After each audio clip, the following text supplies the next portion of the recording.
ये महंगाई और बेरोजगारी इससे तो आम जनता त्रस्त है, नेता लोगों को तो फर्क नहीं पड़ता।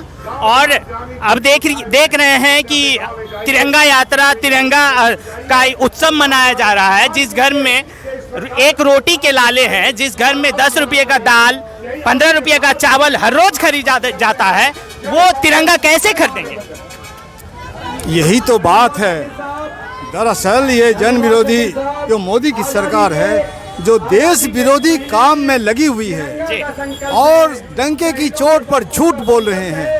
आप देखते हैं कि महंगाई से जनता कितनी त्रस्त है, फिर भी महंगाई से वो इनकार कर रहे हैं। बेरोजगारों की करोड़ों की फौज हो चुकी, फिर भी बेरोजगारों का मजाक उड़ा रहे हैं। जो अग्निपथ योजना के माध्यम से जो सेना में जो नौकरी हासिल करने की गुंजाइश नौजवानों के लिए थी, जो सुबह सुबह नौजवान लोग दौड़ के रूप में गरीब लोग जो प्रैक्टिस कर रहे थे, उन पर भी बेरोजगारी का ठिकरा फोड़ दिया नरेंद्र मोदी ने।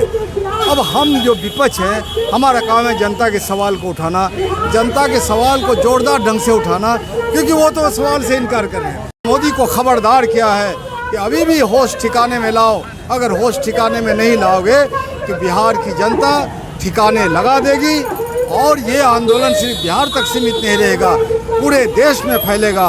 क्या लगता है फर्क पड़ेगा इससे? जब विपक्ष सड़क पे आई है, विपक्ष को हमेशा से सरकार और पक्ष के दल कुचलने की कोशिश करते हैं, हमेशा से विपक्ष के सरकार को गिराने की कोशिश करते हैं, तब क्या लगता है ऐसी परिस्थितियों में ये तानाशाही का सबूत है। इसी तरह से बड़े बड़े तानाशाह निर्वाचित होकर के तानाशाह बने थे।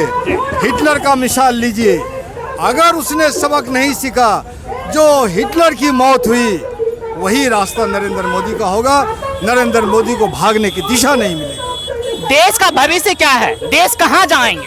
देश का भविष्य उज्जवल है, लेकिन इस उज्जवल भविष्य जो है इनके आंखों को सुहा नहीं रहा है। देश के भविष्य के साथ खिलवाड़ कर रहा है, देश के बेच रहा है, देश के जो सार्वजनिक जो नवरत्न उपक्रम हैं उनको बेच रहा है, और इसी तरह से रेल बेच रहा है। विश्व का सबसे बड़ा जो सार्वजनिक उपक्रम है रेल, उसको बेचने की प्रक्रिया शुरू कर रहा है। उससे ध्यान हटाने के लिए हर घर में झंडा फहराने का फरमान जारी कर रहा है। वो भी झंडा देश के खादी का नहीं, चाइना से मंगाया हुआ रेयान का झंडा है।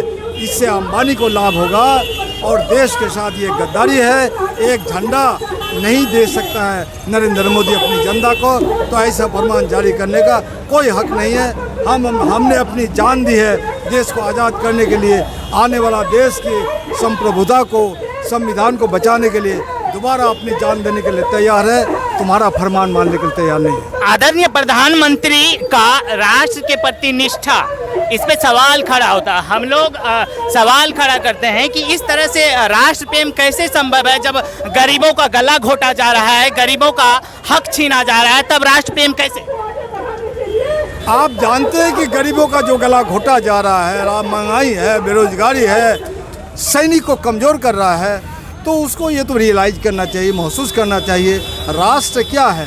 135 करोड़ जनता से राष्ट्र है। जनता को माइनस करके राष्ट्र की कोई कल्पना नहीं की जा सकती है। ये जनता को माइनस करके इनके जो चहेते कारपोरेट घराने हैं, चहेते बिजनेसमैन हैं, उसके पीठ पर उसने हाथ रखा है और उनकी भलाई के लिए इनका सोचा है। इसलिए राष्ट्र का गद्दार यही सबसे बड़ा है। एक आखिरी सवाल सर, गरीबों के जेब ढीले हैं लेकिन कॉरपोरेट्स के जेब भरे हुए हैं, वे लोग खुश हैं। वे लोग नहीं बताते कि उन लोगों को कोई क्षति हुई है देश की अर्थव्यवस्था के गिरने से, लेकिन गरीब लोग त्रस्त हैं। ये क्या है? अरे देश की अर्थव्यवस्था जो चरमरा गई, इसका जिम्मेदार नरेंद्र मोदी जी। और नरेंद्र मोदी ने अपने कारपोरेट घराने को खुली छूट दे रखी है कि देश को लूटो, कीमतें बढ़ाओ, और ये लूट करके जिस तरह से अपने कुछ दोस्तों को उन्होंने विदेश में भेज चुका है, ऐसे ये दूसरे दोस्त भी विदेश चले जाएंगे।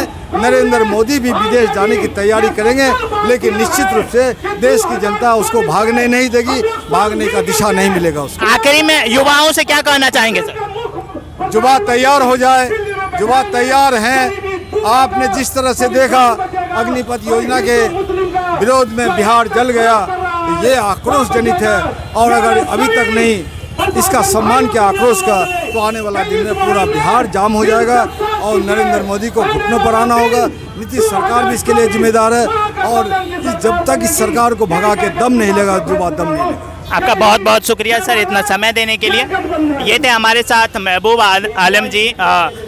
युवाओं के बेरोजगारी, महंगाई और गरीबों का जिस तरह से गला घोटा जा रहा है इस देश में, जिस तरह से सरकार परेशान कर रही है गरीबों को और झूठ मूठ का मुद्दा को भ्रमित करने के लिए, मुद्दा से अलग भटकाने के लिए तिरंगा पर्व का आयोजन किया जा रहा है और उस तिरंगे में के पर्व में करोड़ों खर्च किया जाएगा। वो पैसा कहाँ से आएंगी, ये सवाल है। सवाल ढेर सारी है। उन्हीं सवालों के साथ ये लोग आज मैदान में थे, सड़क पे थे, युवाओं के साथ, गरीबों के साथ, बेरोजगारों के साथ।